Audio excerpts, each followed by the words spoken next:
안녕하세요. 중간고사 시험 다 잘 보셨죠? 채점을 해 보니까 열심히 공부한 친구들은 뭐 좋은 성과가 나왔던 것 같고, 음, 생각보다 공부를 이렇게 안 한 친구들은 엄청 쉬운 문제도 잘 못 푸는 그런 걸 보았는데, 이제 새로운 단원이 시작됐으니까 새로운 마음가짐으로 나머지 이 기말고사 준비 철저히 하시면 아마 나중엔 좋은 결과 있을 겁니다. 최선을 다해서 공부해 주시기 바라고요. 자, 그러면 두 번째 단원 시작하도록 하겠습니다. 두 번째 단원은 물질과 전자기장이라고 하는 단원인데요. 좀 생소한 그런 용어들이 막 등장을 하잖아요. 첫 번째 이제 중단원 전기단원이 있고, 그 다음에 두 번째 중단원이 이제 자기단원이 되겠습니다. 그래서 쉽게 말하면 이 단원 같은 경우는 우리가 전자기라고 불리기도 하는데요. 음, 대학에 가면 이제 전자기학이라는 교과서를 이제 배우게 될 텐데, 흔히 이제 여러분 이제 대학에 그 전기과가 있고 전자과가 있잖아요. 그 전자공학이 있고 뭐 전기공학이 있는데, 뭐 그런 과와 관련된 그런 내용들이 여기 많이 포함이 되어 있다라고 보시면 되겠고요. 그다음에 이제 전자공학과 쪽에서 파생돼서 나온 요즘 좀 제일 잘 나가고 있는 반도체 공학과도 있는데요. 그런 부분들이 이 단원에서 소개가 되고 있습니다. 그래서 특히 전기과나 전자과, 반도체공학과 또는 신소재공학과 쪽으로 또는 또 재료공학과까지 그런 쪽에 관심을 갖고 있는 친구들은 이쪽 단원에서 여러분 열심히 공부하셔가지고 나중에 발표도 하면 좋을 것 같습니다. 자, 그러면 시작하도록 하겠습니다. 자, 첫 번째 전자의 에너지 준입니다. 이게 전자의 에너지 준이라고 되어 있는 것을 봐서 우리의 주인공은 여전히 이제 전자라는 거고요. 이 전자의 에너지 준이라고 하는데요. 준이를 우리 영어로 하면 레벨이죠. 레벨. 그 에너지 레벨입니다. 레벨 하면 머릿속에 딱 떠오르는 게, 특히 에너지 레벨 하면 떠오르는 게 우리 컴퓨터 게임 많이 하는데요. 요즘 같은 때는 이제 뭐 전략 시뮬레이션 게임이 많이 하다 보니까 뭐 그렇게 뭐 많이 하지 않는데, 예전에 그 뭐 서로 싸우는 그런 그 놀이들이 있었어요. 게임이 그럼 그 뭐 스트리트 파이터라고 하나요? 뭐 그런 게임이 있었는데, 그런 게임 같은 경우에는 뭐 이제 양쪽에서 막 A팀하고 B팀하고 막 싸울 때 여기 그 막대기로 에너지가 표시되어 있고, 요 에너지가 이렇게 막 칠해져 있거든요. 양쪽에서. 그러면서 이 에너지가 점점 줄어서 없어지면 뭐 이제 죽는 그런 형태의 게임을 아마 본 적이 있을 겁니다. 그런 것으로 생각을 하셔도 될 텐데요. 그러니까 에너지가 얼마나 높냐 낮냐로 일단은 생각을 하셔도 크게 문제는 없을 것 같아요. 자, 학습 목표 보겠습니다. 전자가 원자에 속박되어 있음을, 자, 속박되어 있다는 얘기는 뭐 구속되어 있다는 얘기죠. 구속되어 있음을 전기력을 이용해서 설명할 수 있다라고 되어 있습니다. 그렇다면 우리가 이제 먼저 짚고 넘어가야 될 부분이 바로 전기력이 뭔지 알아야 될 것 같으네요. 자, 조금 있다가 전기력에 대해서 설명하도록 하겠고요. 자, 두 번째 학습 목표는 뭐 두 번째 학습 목표가 더 중요하게 되겠는데요. 스펙트럼 관찰을 통하여 원자 내의 전자는 불연속적 에너지 준위를 가지고 있음을 설명할 수 있다. 사실은 이 학습 목표가 뭐 이 전체 내용이라고 보시면 되겠는데, 그 불연속적 에너지 준위를 가지고 있음을 설명할 수 있다. 이게 이제 가장 핵심이 되겠습니다. 여러분이 이 내용을 이해하고 설명할 수 있으면 되겠고, 결국엔 이 부분을 암기하고 있으면 되겠습니다. 자, 그러면 이제 학습 목표를 알기 위해서 하나하나 교과서 순서대로 한번 들어가 보도록 하겠습니다. 자, 첫 번째 들어가기에 불꽃놀이가 나오잖아요. 뭐 우리 천안하면 불꽃놀이죠. 왜냐면 인근에 있는 모 고등학교에서도 불꽃놀이를 아주 화려하게 하는 것을 볼 수가 있을 텐데요. 그 모 고등학교의 이제 모 기업이 화약을 만드는 그런 회사잖아요. 여러분이 잘 알고 있는 그런 회사인데, 이 이제 화약 같은 경우는 이렇게 뭐 폭약 이잖아요. 터지는 거잖아요. 그러면 그게 이제 터지면서 연소하면서 수많은 이 안에 이제 그 불꽃놀이 속에 들어있는 금속 가루들이 있습니다. 여러분 그 길다란 막대기를 이용해서 사용하는 그 불꽃놀이 많이 해봤잖아요. 그 안에 수많은 가루들이 들어있는데 그 가루들이 타면서 아주 아름다운 불빛을 빛깔을 내게 되어 있습니다. 뭐 중학교 때도 한번 해봤을 텐데요. 그 어떤 그 각종 그 금속 물질들이 타면서 불꽃 반응이라고 하잖아요. 타면서 나오는 여러 가지 색깔들을 아마 기억했던 걸로 알고 있는데요. 사실 뭐 그 기억할 필요는 없고요. 색깔 자체를 우리는 그런 색이 왜 나오는지에 대해서 그 이해하시면 되겠습니다. 결국에는 이제 금속 가루가 타면서 아름다운 종류의 색이 나온다라는 얘기죠. 그러니까 그 불꽃놀이 속에는 여러 종류의 금속 가루가 들어있다라고 보시면 되겠습니다. 자, 그러면 먼저 미니 탐구로 원운동하는 물체에 작용하는 힘에 대해서 한번 살펴볼 건데요. 사실 이제 원운동하면 중간고사에서도 나왔던 것처럼 그러니까 보통 등속 원운동을 이야기를 많이 하잖아요. 그러니까 원운동과 관련된 이제 본격적인 해석은 물리 2 내용에 나옵니다. 그래서 우리는 여기에서 등속 원운동을 뭐 자세히 살펴볼 건 아니고요. 그러니까 원운동을 한다는 얘기는 지금 원운동하고 있는 모습을 보여주고 있는 건데 실에다가 어떤 그 물체를 매달아서 이렇게 빙글빙글 돌립니다. 그러면 이렇게 실을 묶어서 이렇게 빙글빙글 돌렸기 때문에 여기 물체가 이렇게 있으면 뭐 물론 뭐 사람 손이 돌리든 어떤 기계가 돌리든 돌렸겠죠. 이렇게 그렇게 되면 이 물체가 안쪽 방향으로 힘이 작용을 합니다. 계속해서 물체가 이렇게 회전을 할때 원 쪽으로 원의 중심 방향 쪽으로 힘이 작용하게 되고요. 이렇게 원의 중심 방향으로 작용한 힘을 구심력이라고 합니다. 물론 지금 구심력을 여러분이 기억할 필요는 전혀 없습니다. 시험에 나오지도 않고요. 하지만 물리 2 내용에는 구심력이라고 하는 부분이 등장을 하니까 이런 부분이 있구나라는 것 정도는 미리 알고 있어도 상관은 없겠습니다. 따라서 지금 이 시간에는 구심력에 대해서 뭐 자세히 살펴보는 것은 아니고요. 어떤 물체가 원운동을 한다는 얘기는 그 물체에 힘이 작용을 해야 된다라는 정도를 이해하시면 되겠습니다. 자, 그렇다면 지우개가 손 주위를 떠나지 못하는 까닭은 뭘까요? 그 실이 이 지우개를 이렇게 좀 원의 중심 방향으로 잡아당기고 있기 때문인 거죠. 만약에 이 힘이 이렇게 사라졌다, 뭐 실이 끊어졌다고 가정을 한번 해볼게요. 그러면 돌리고 있는 실이 끊어지면 이 지우개는 앞쪽으로 날아가겠죠.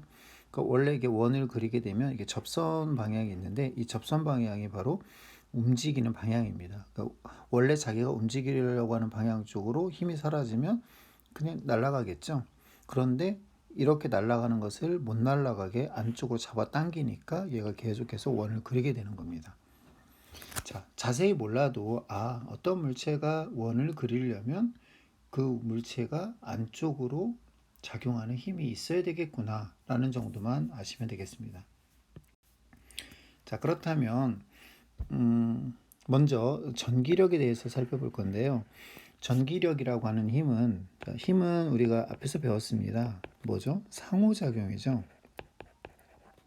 그래서 힘의 종류를 우리가 알고 싶잖아요. 그러면 상호작용의 두 대상을 잘 기억하시면 됩니다. 자, 상호작용은 누구랑 누구 사이 상호작용이냐면요. 전하와 전하 사이의 상호작용입니다.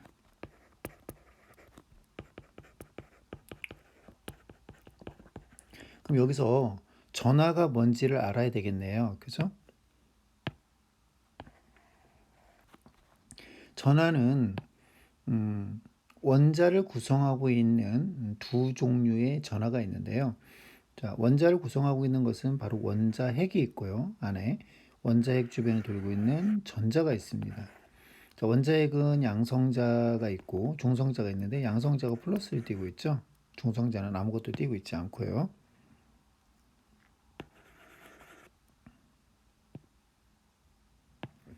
그래서 원자핵이 있고 여기에 플러스를 띄고 있는 양성자가 있고 바깥에 두고 있는 전자가 있습니다. 물론 이 양성자를 가지고 있는 원자핵의 크기와 전자의 크기가 이렇게 엄청나게 비슷하게 같은 건 아니에요. 여러분이 지금 모형으로 설명을 하기 위해서 그림을 그리는 것이니까 이걸 같다라고 생각하시면 절대로 안 됩니다. 지금 보시면 이 두 전하 사이에 안쪽 방향으로 힘이 작용하게 되는데요. 이 힘에 의해서 전자들이 이렇게 원을 그린다고 보시면 됩니다. 즉 이처럼 전하와 전하 사이, 즉 전기를 띠고 있는 전하와 전하 사이에는 전기력이 작용하는데요. 그 전기력은 크게 두 종류가 있습니다. 같은 부호끼리 작용하는 밀어내는 힘인 청력과 반대 부호끼리 작용하는 서로 잡아당기는 인력이 있어요. 그래서 우리는 같은 부호와 반대 부호 사이에 작용하는 이 전기력에 대해서 자세히 설명해 놓은 사람이 있는데 그 바로 쿨롱이라고 합니다. 그거를 우리가 쿨롱 법칙이다라고 이야기를 하는데요. 참고적으로 쿨롱 법칙을 이야기를 잠깐 해보면, 자, 힘 F는 비례상수 K가 붙고요. 두 전하 사이에 작용하는 그 거리가 있을 거 아니에요. 거리 R이 있으면 R 제곱분의 두 전하가 가지고 있는 전기적인 양이 있습니다. 우리는 그걸 전하량이라고 불러요.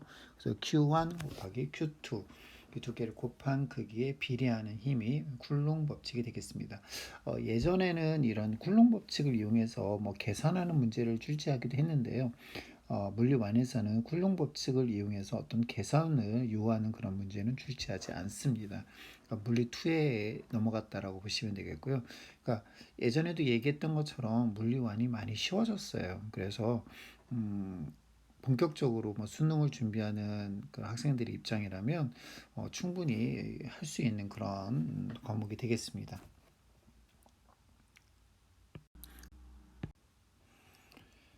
자, 이렇게 해서 전기력에 대해서 이제 먼저 살펴봤고요. 자, 이번에는 전자의 에너지 준위에 대해서 한번 알아보도록 하겠습니다.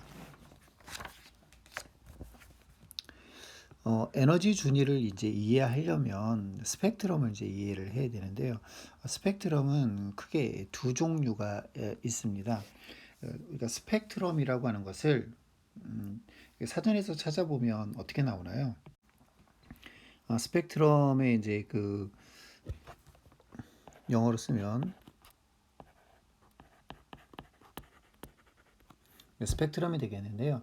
스펙트럼 같은 경우는 이제 빛을 파장에 따라 배열하는 것을 우리가 스펙트럼이라고 합니다. 그래서 우리가 이제 어떤 그 사람들을 흔히 얘기할 때 스펙트럼이 넓다, 뭐 좁다 이렇게 얘기하잖아요. 그 얘기는 뭐 다양하게 넓은 범위에서 능력을 가지고 일을 할 수 있다, 아니면 좁은 범위에서 일만 할 수 있다 이렇게 흔히 또 일상생활에서 비유적으로 이야기도 하고 그러는데요. 스펙트럼의 종류는 크게 두 종류가 있습니다. 연속 스펙트럼이라는 게 있고, 그 다음에 선 스펙트럼이 있어요. 그러니까 이제 빛을 파장에 따라 구분을 했는데 그 연속적으로 빛이 나타나는 것을 우리가 연속 스펙트럼이라고 하고요. 선 스펙트럼 같은 경우는 연속적으로 빛이 나타나는 게 아니라 어떤 부분적으로 선으로 빛이 나타난다는 얘기입니다. 파장이.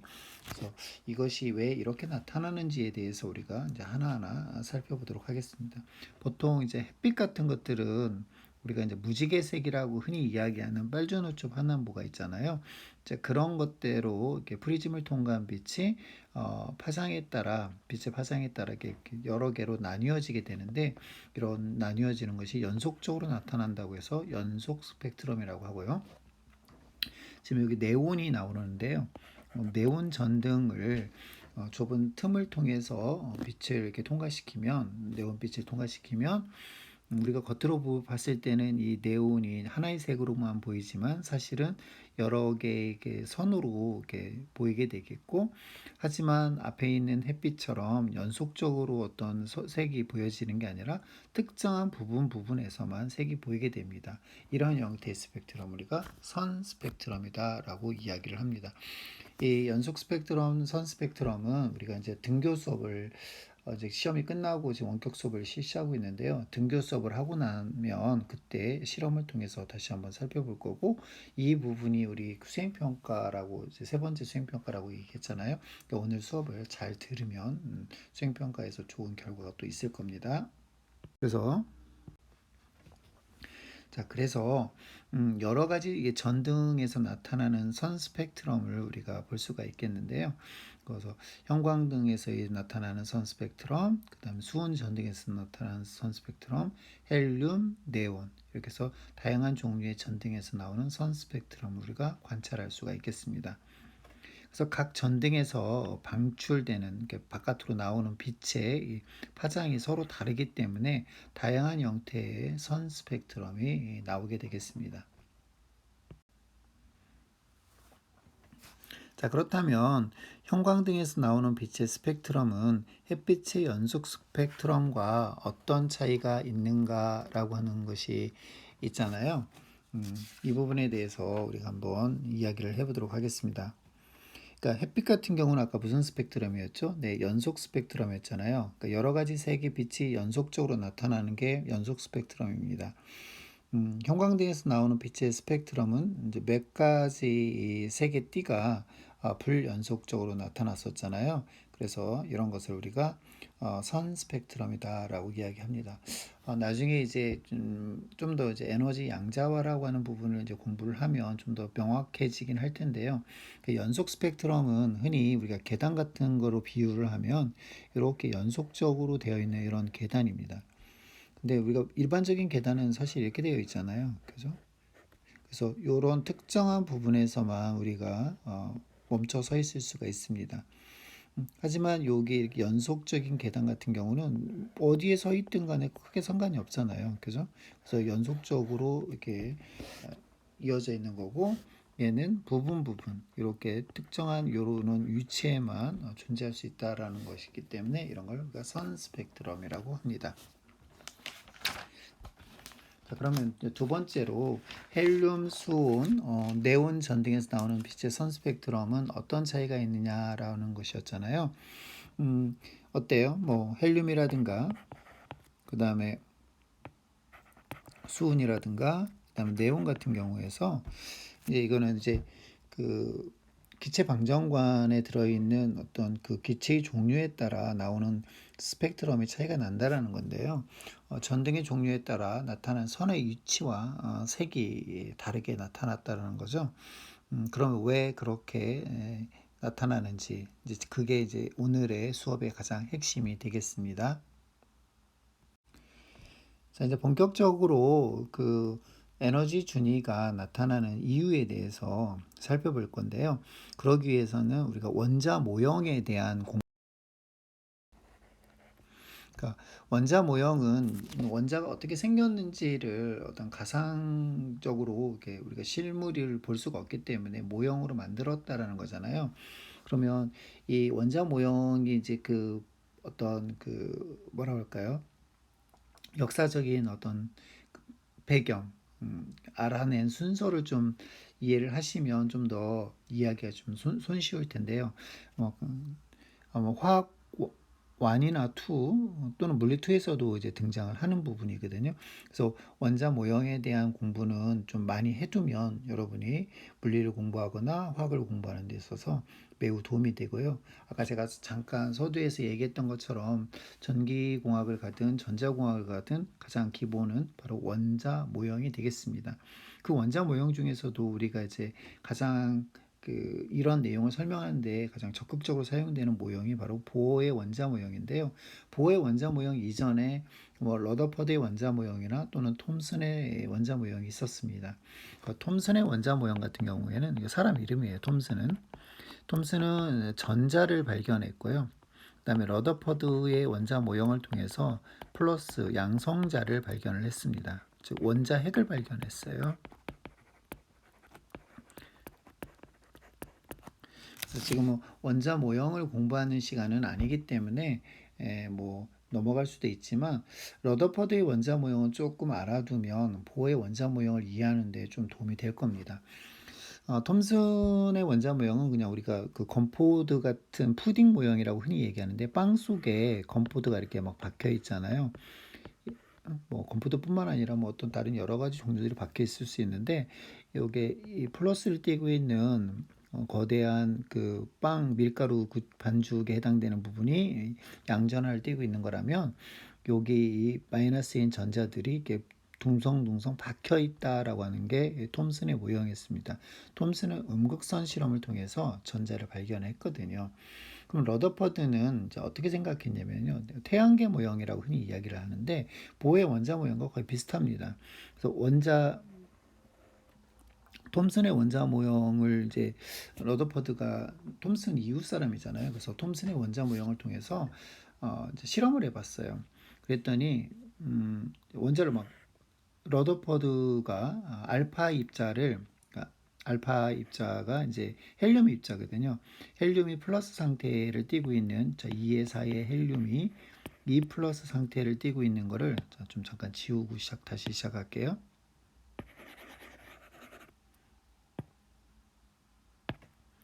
자, 헬륨 2 플러스 상태를 우리가 알파 입자라고 합니다.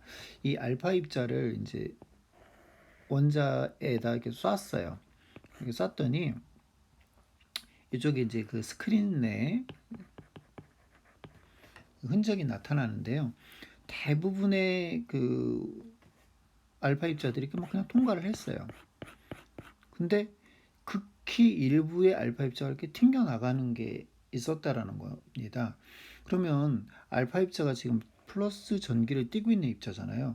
근데 플러스 전기를 띠고 있는 입자가 이렇게 튕겨 나갔다? 그럼 우리 앞에서 배웠던 전기력에서 아주 강력한 또 다른 어떤 플러스 입자가 여기에 있어서 플러스와 플러스끼리 서로 반발하는 힘이 작용했다라고 생각을 할 수 있던 거잖아요. 그러니까 만약에 뭐 그냥 간단하게 생각해서 뭐 100개 중에 99개는 대부분 통과를 했는데, 뭐 한 개 정도가 이렇게 튕겨 나가는 게 생겼더라라는 얘기입니다. 그래서 러더퍼드는 어떻게 생각했냐면, 대부분은 텅텅 비어 있고 아주 좁은 공간 안에 플러스를 띠고 있는 뭔가가 있는데, 그 뭔가를 우리는 원자핵이라고 러더퍼드가 명명을 했습니다. 그러면 이제 러더퍼드의 모형은 바로 이런 거죠. 톰슨이 발견한 전자가 원자핵 주변을, 플러스를 띠고 있는 원자핵 주변을 이렇게 돈다 라는 얘기잖아요. 그러면 앞에서 우리가 공부했던 것처럼, 그래, 돌 사이에 전기력이 작용하니까 마이너스인 전자가 원자핵 주변을 돌 수 있어 라고 하는 거죠. 근데 이 러더퍼드 모형은 뭐 엄청난 그 어떤 한계점이 있습니다. 첫 번째 한계점이 뭐냐면요, 원자가 이제 일정한 크기를 유지를 하고 있어야 되는데, 이게 빙글빙글 돌잖아요. 여러분이 만약에 이제 학교에 지금 뭐 등교한 상태라면 제가 뭐 여러 가지 형태를 보여드릴 수 있을 텐데, 그걸 좀 할 수는 없는 상태니까, 여러분이 그 전자라고 가정을 하고 만약에 빙글빙글 돈다고, 코끼리코 하고 빙글빙글 돈다고 한번 생각을 해보세요. 어떻습니까? 많이 어지럽겠죠? 결과적으로 이 전자들은 빙글빙글 돌다가 어지러워서 없어질 거예요. 그런 부분을 설명을 할 수 없다라는 얘기고요. 그 다음에 이게 없어진다는 얘기는 이렇게 플러스 전자에 끌려와 가지고 결국에는 사라진다는 얘기죠. 그리고 이 원자에서 나오는 여러 가지 스펙트럼이 있었는데, 그 스펙트럼이 아까 얘기했던 것처럼 선 스펙트럼이라고 그랬잖아요. 뭐 얘네들이 이제 에너지를 방출하면서 점점 방출하면서 사라지면 지속적으로 에너지를 방출하면서 나오니까 연속적인 스펙트럼이 나와야 정상입니다. 그런데 에너지가 어떤 특정한 부분에서만 나오는 선 스펙트럼이 나온다는 얘기는 이러한 형태의 모형으로 설명할 수가 없는 거잖아요. 그래서 보어가 아주 기가 막힌 이론을 만들어냈습니다. 보어가 어떻게 생각을 했냐면, 이제 러더퍼드 원자 모형의 이제 한계점이 두 가지가 있잖아요. 안전하게 원자들이 그 형태를 유지할 수 없다라는 것, 안정성을 존재할 수 없다, 증명할 수 없다라고 하는 것에 대해서 어떻게 생각했냐면, 지금 여기 선이 있잖아요. 전자들이 이 특정한 어떤 특정한 궤도를 돌면 괜찮다. 쓰러지지 않는다 이런 얘기죠. 어지럽지 않다. 그래서 돌 수 있다라고 본 겁니다. 그러니까 이거를 이제 이해를 하기 위해서 이제 이런 식으로 생각하시면 될 것 같아요. 여러분이 여기가 지금 잔디구장인 여기 안쪽이 잔디로 되어 있고 바깥쪽이 이게 트랙이라고 가정을 한번 해볼게요. 뭐 육상 경기장 트랙이라고. 그리고 요 선이 각 트랙의 그 공간이라고 가정을 한번 해보겠습니다. 그럼 달리기 하다가 선 밟으면 어떻게 되죠? 실격이죠. 근데 그 안쪽을 돌면 괜찮다라는 얘기입니다. 괜찮다. 상관없다. 그리고 그러니까 전자가 존재할 수 있는 어떤 특정한 궤도가 있다라는 거죠. 우리 이런 것을 양자 조건이라고 했습니다. 양자 조건. 그리고 걔네들이 이제 요쪽 궤도에서 요쪽 궤도로 이렇게 올라갈 수도 있고 또는 이쪽 궤도에서 이쪽 궤도로 이렇게 내려갈 수도 있을 거 아니에요. 그래서 그 올라가고 내려가는 그런 관계에서는 에너지를 주고받으면 가능하다. 그러니까 이렇게 안전하게 있는 상태 우리가 정상 상태라고 이야기를 하거든요. 그러니까 정상 상태에 있는 전자들이 또 다른 정상 상태로 그러니까 여기 있는 정상 상태에서 여기 있는 정상 상태로 이렇게 올라가거나 또는 요 정상 상태에서 요 정상 상태로 내려갈 때는 에너지를 흡수 또는 방출한다는 얘기입니다. 이렇게 올라갈 때는 에너지를 어떻게 하는 거예요? 네, 흡수하고 바깥으로 내려갈 때는 밑으로 내려올 때는 에너지를 방출한다라고 보면 되겠습니다. 이때 방출된 것이 바로 빛의 형태로 방출된다라는 거고요. 아까 얘기했던 것처럼 전자들은 이런 특정한 어떤 그 선이 있는 이 공간 안에서만 존재할 수 있는 것이지 요 사이 요 중간에는 전자가 존재할 수 없다라는 겁니다. 그래서 전자가 존재하는 그 영역을 우리는 어, 특정한 영역에서 양자 조건이라고 얘기를 하고요. 그 다음에 이렇게 에너지를 정상 상태에서 또 다른 정상 상태로 올라가고 내려가는 그 과정에서는 에너지를 흡수 또는 방출하는데 이것을 우리가 진동수 조건이라고 이야기를 합니다. 물론 지금 이러한 이야기들은 상당히 복잡하고 어려운 물리 1, 2, 그 다음에 화학 1, 2의 어떤 많은 지식을 요구하고 있기 때문에 뭐 자세히 알 필요까지는 없는데요. 여러분 그래도 보호의 원자 모형은 너더포드 모형에서 한계를 극복하고 특정한 궤도에서 돈다면 괜찮다라고 하는 게 있다라는 정도만 알아두시면 되겠습니다. 자, 그래서 전자는 특정한 궤도, 그 특정한 궤도가 보어가 말하는 트랙에 해당된다고 보시면 되겠고요. 그 특정한 궤도에 해당하는 특정한 에너지 값만을 가질 수 있다는 얘기입니다. 그러니까 지속적으로 에너지 값을 갖는 게 아니라 특정한 궤도에 특정한 에너지 값만 가진 게 바로 에너지가 어떻게 되어 있다? 네, 양자화 되어 있다는 얘기입니다. 대부분의 시험 문제에서 이 부분을 많이 묻습니다. 제가 기말고사 때 답이 에너지 양자화 이게 답이 될 가능성이 아주 높겠죠. 여러 차례 시험 문제를 냈는데 뭐 동일한 시험 문제를 뭐 내기가 좀 그렇기 때문에 이 문제가 답이 되지 않을 수도 있겠지만 어쨌든 간에 에너지 양자화라고 하는 부분에 대한 부분은 무조건 시험에 나올 수밖에 없는 그런 내용입니다. 자, 그러면 에너지 준위가 뭐냐면 원자 내 전자가 가질 수 있는 에너지 값 또는 에너지 상태 이게 바로 에너지 준위가 되겠습니다. 보시면 여기서 이 선이 있잖아요. 자, n이 1인 상태부터 시작해서 2, 3에서 n이 무한대까지 있는데요. 아까 그 원자핵 그림을 다시 한번 그리면 원자핵이 있고 이렇게 전자들이 이렇게 돌고 있잖아요. 그 가장 안쪽부터 시작해서 우리 이거를 n1, n2 이렇게 이야기를 합니다. 여기서 n1, 2, 3을 주양자수라고 이야기를 하는데요. 주양자수라고 하는 개념은 뭐냐면 그냥 쉽게 말하면 전자들이 존재하는 가장 그 기본 어떤 그 영역을 주양자수라고 불린다고 보시면 되겠습니다. 그런 것들을 이제 화학에서는 흔히 우리가 전자 껍질이다 이렇게 이야기를 하고 K 껍질, L 껍질, M 껍질 이렇게 이야기를 합니다. 아직 여러분이 2학기 때 화학을 배울 텐데요. 화학에서 이런 내용을 같이 배우게 되면 그때 물리에서 얘기했던 말이 바로 이런 말이구나라는 것을 알게 될 겁니다. 그래서 여기 보시면 이제 어떻게 해서 이 숫자가 나오게 됐는지 그 과정은 이제 물리2에 나오는 내용이라 뭐 자세히 알 필요는 없고요. n이 1, n이 2, n이 3. 그러니까 마이너스 13.6, 마이너스 3.40이라는 에너지를 가질 수는 있지만 중간에 뭐 예를 들어서 뭐 마이너스 뭐 10점 얼마 이런 에너지는 있을 수 없다는 얘기입니다.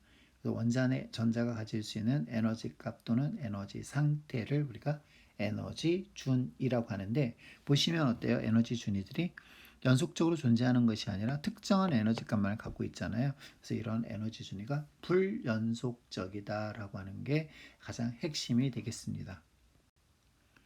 그래서 이러한 전자들이 아까 얘기했던 것처럼 이쪽 가장 안쪽에 있는 요 상태에서 그 바로 위의 상태로 이렇게 올라갈 때 에너지를 이제 흡수를 하게 되겠고요.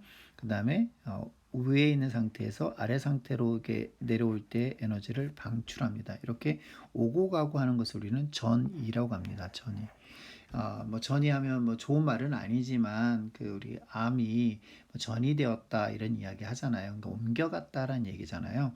전자가 에너지를 흡수 또는 방출하면서 한 에너지 준위에서 다른 에너지 준위로 이동하는 것을 전이라고 하고요. 또 이번에 제가 뭐 또 미리 이야기 드리면 엄청 쉬운 문제를 한번 내볼게요. 여기에 에너지가 예를 들어서 10이고 실제 10이라는 에너지가 있다는 뜻은 아닙니다. 그냥 가정을 하는 거예요. 여기에 에너지가 만약 20이었다고 한번 해볼게요. 그럼 10에서 20으로 올라가기 위해서는 얼마의 에너지를 흡수해야죠? 네, 그렇죠. 10이라는 에너지를 이렇게 흡수를 해야죠. 그러면 반대로 20이라는 에너지 상태에서 10이라는 에너지 상태로 이렇게 내려오는 거니까 이때 방출되는 에너지는 마찬가지 얼마가 에너지가 방출되는 거예요? 10을 방출하는 거죠. 그러니까 10을 흡수하거나 10을 방출하는 거지 9를 흡수하거나 9를 방출할 수는 없다는 얘기입니다. 선생님 중간에 10 말고 한 9 정도 방출해서 요 중간쯤에 있다가 다시 1 흡수해서 20 위치로 올라갈 수는 없나요? 네, 그럴 수는 없다라는 얘기입니다.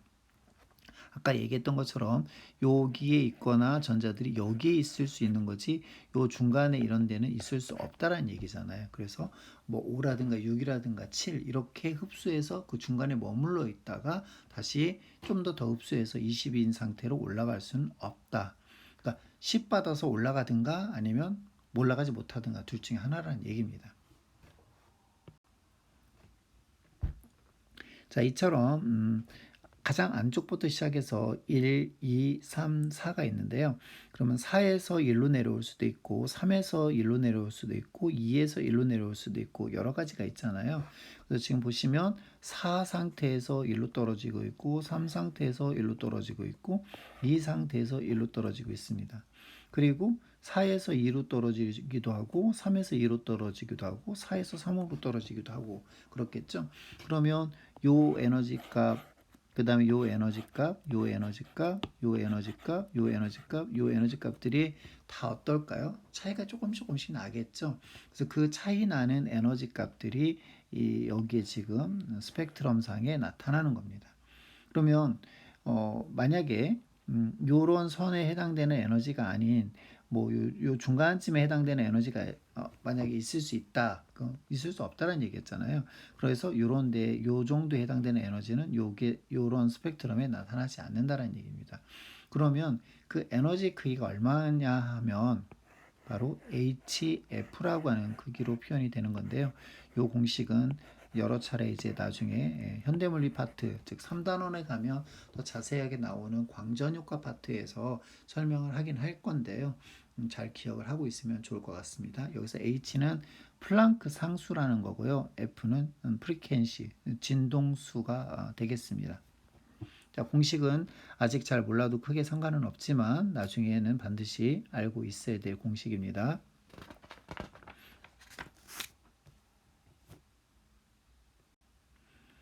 그래서 에너지 중요한 이제 선 스펙트럼을 이제 좀 정리를 한번 해볼게요.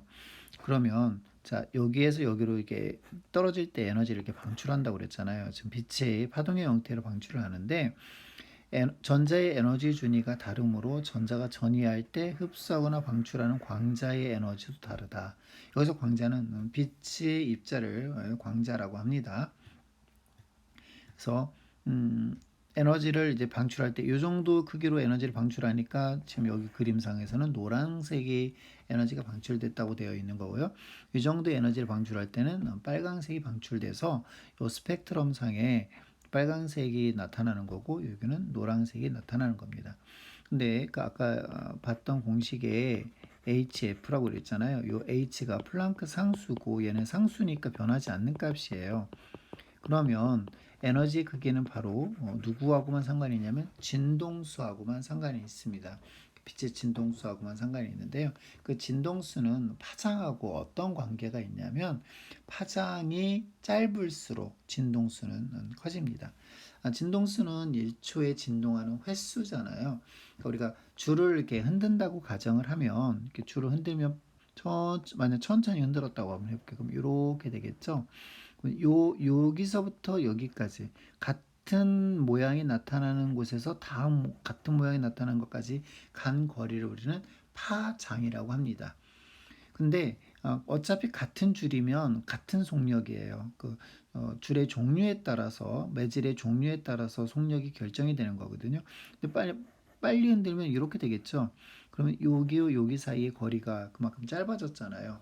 그래서 속력 V는 F 람다라고 하는 공식이 있습니다. 이거는 이제 3단원에 가서 나오게 될 공식이긴 한데요. 먼저 이야기를 잠깐 해보면 그렇기 때문에 속력 V는 F 람다인데 F와 람다가 서로 반비례한다는 얘기입니다. V가 지금 일정한 거거든요. V는 매질의 종류에 따라 결정이 되는 값이거든요.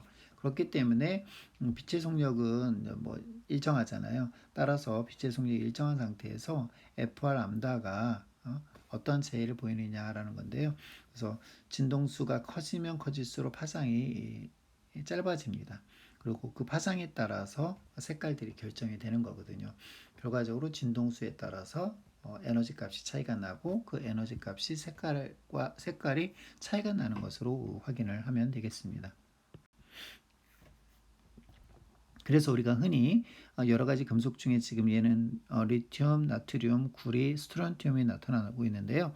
리튬 같은 경우는 지금 보시면 이런 그 스펙트럼이 나타나고 있고 나트륨은 이제 가장 이제 강하게 나타나는 색깔이 이제 노란색이기 때문에 이렇게 노란색 쪽에서 선 스펙트럼이 나타나고 구리 쪽에서도 보면 이런 이제 색이 이제 강하게 나타나는데 다른 어떤 색깔들도 나타나는 것을 볼 수가 있고요.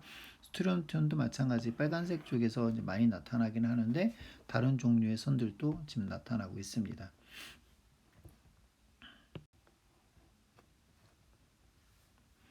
자, 그러면 노란색 빛이 나오는 터널 안의 전등에는 어떤 기체가 들어있을까? 라는 거잖아요. 그럼 노란색 같은 경우에는 보통 이제 나트륨에서 나오는 빛이 이제 노란색이 제일 많이 나오거든요. 그러니까 나트륨이나 그 나트륨 등에서 나오는 노란색 빛이 이제 있는데요. 보통 이제 노란색 빛의 파장은 이 590 한 나노미터 정도 됩니다.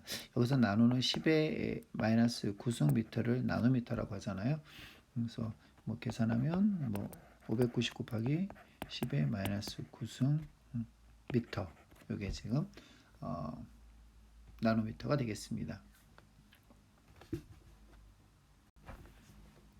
전자가 원자에 속박되어 있는 것은 전자에 무엇이 작용하기 때문이죠? 네, 전기력이 작용하기 때문이죠. 두 번째, 전자가 전이할 때 방출하는 스펙트럼이 선 스펙트럼이라는 사실로 알 수 있는 것은 무엇이냐라는 겁니다. 그러니까 전자의 에너지 준위가 만약에 그 연속적이었다면 방출되는 빛 에너지도 당연히 연속적이었어야 되겠죠. 그래서 연속 스펙트럼이 나타나야 되는데 전자가 전이할 때, 그러니까 그러니까 높은 곳에서 낮은 곳으로 떨어질 때 방출하는 스펙트럼이 선 스펙트럼이기 때문에 전자의 에너지 준위 자체가 불연속적이다라는 것을 알 수가 있는 거죠. 그러니까 이것을 간단하게 쓰면 전자의 에너지 준위가 어떻다? 네, 불연속적이다. 자, 서술형 문제 아주 강력한 후보가 되겠죠. 전자가 전이할 때 방출하는 스펙트럼이 선 스펙트럼이라는 사실로 알 수 있는 것이 무엇이냐라고 것에 질문이 나오면 전자의 에너지 준위가 어떻다? 불연속적이다라는 것을 설명해 주고 있다라는 겁니다. 자, 마지막으로 창의 융합 문제 3번을 좀 볼게요. 리튬과 스트론튬의 불꽃 반응색은 빨강색으로 매우 비슷합니다. 이때 리튬과 스트론튬을 구별할 수 있는 방법을 한번 생각해 보라고 되어 있죠. 리튬하고 스트론튬이 이제 그 전자들의 그 구성 자체가 다르잖아요. 에너지 준위 분포에 따라 방출되는 선 스펙트럼이 분명히 차이가 날 겁니다. 불꽃 반응색만 우리 겉으로 봤을 때는 뭐 빨강색이지만 이걸 이렇게 분해해서 보시면 좀 더 관찰을 할 수가 있겠죠. 이렇게 분리해서 구별할 수가 있을 겁니다. 그러니까 그렇게 빛을 이렇게 분해해서 보는 장치를 우리는 분광기라고 합니다. 그리고 이렇게 분광기를 통해서 빛을 분해하는 그런 학문을 분광학이라고 해요. 결과적으로 분광학을 통해서 어떤 걸 얻을 수 있냐면 어떤 물체 속에 들어있는 여러 종류의 미지의 물체들이 있는데 그 미지의 물체들의 빛 스펙트럼을 통해 가지고 그 물체 속에 들어있는 특정한 물질이 무엇인지를 알아내는 방법이 바로 분광학입니다. 그래서 물리나 화학에서 이제 그 어떤 재료를 연구하는 사람들 같은 경우에는 분광학이라고 하는 학문을 이용해서 즉 실험을 이용해 가지고 실제 물체의 종류를 알아내는 그런 연구도 많이 진행을 하고 있습니다. 지금까지 우리가 전자의 에너지 준위에 대해서 살펴봤는데요. 이제 두 번째 시간으로는 고체의 에너지 띠와 전기 전도성에 대해서 살펴보도록 하겠습니다.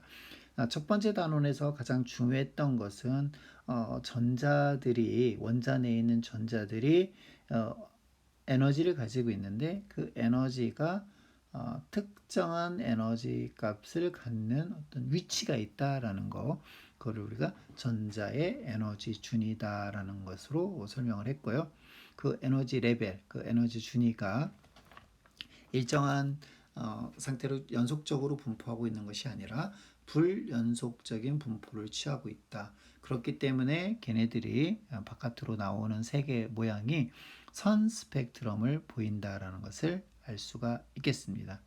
자, 이 내용이 이제 가장 중요한 내용이니까 잘 기억하시고요. 이런 것들을 한마디로 말해서 전자의 에너지가 뭐 되어 있다? 네, 띄엄띄엄한 상태를 흔히 부르는 용어인 양자화되어 있다라고 이야기를 합니다.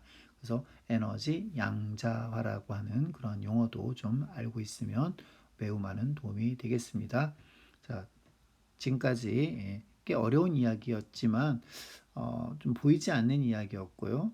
하지만 여러분이 충분히 이제 그 계속해서 공부하고 하게 될 물리 2, 화학 1, 2에서 자세하게 또 다시 다룰 내용이기 때문에 오늘은 이 정도에서 아마 이해하시면 좋을 것 같습니다.